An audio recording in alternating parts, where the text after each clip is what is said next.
गोरी कोई काजल के रे लगले गोरिया तोर काया गतर चमकत है गोरी कोई काजल के रे लगले गोरिया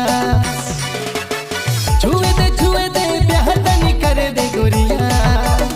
छुए दे प्यार तनी करे दे गोरिया तोर काया गतर चमकत है गोरी कोई काजल के रे लगले गोरिया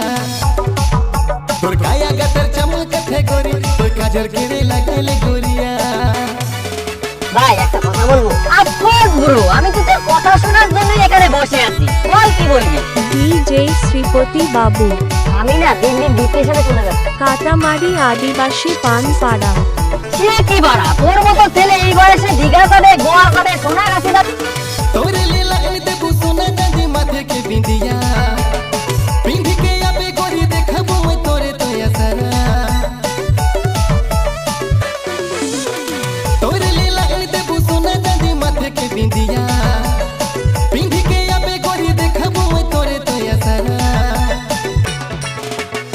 कहि रहो तो के गोरी दे बुदिलो जहन मोर ए रानी दिले बसाबू कहि रहो तो के गोरी दे बुदिलो जान मोर रानी दिले बसाबू छुए दे प्यार तनी कर दे गोरिया छुए दे प्यार तनी कर दे गोरिया तोर काया गतर चमकत है गोरी कोई काजल के रे लगले गोरिया तोर काया गतर चमकत है गोरी कोई काजल के रे लगले गोरिया ये तो बड़ी সাংঘাতিক ঘটনা এখন তুই কোথায় যাবি সেটাই তো ভাবছি কোথায় যাওয়া যায় ডিজে শ্রীপতি বাবু একটা কাজ কর তোর বাড়িতে আমাকে কয়দিন থাকতে দে তারপর আমি একটা কাজ করে চলে যাব জোর বাড়া আমার কোনো ব্যাপার হয় না কাটামারি আদিবাসী পানপাড়া আমার ঘরে আমারই ঠিকমতো জায়গা হয় না তুই গেলে তো 5 দিনে বিনা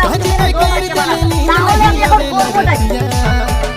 তোকে যে সচিলা দিল মোর ধড়কি উঠেলা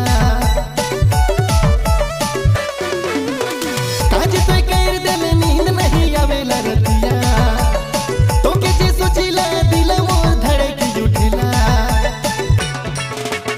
कहि रहो तो के गोरी दे बुदिलो जहन मोर ए रानी दिले बसाबू कहि रहो तो के गोरी दे बुदिलो जान मोर ए रानी दिले बसाबू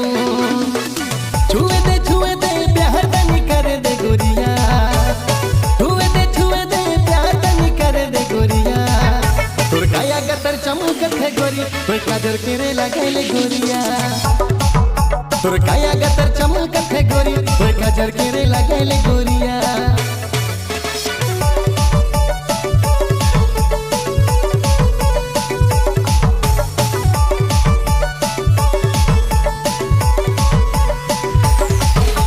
Recorded by Arpan Studio, Tati Silve.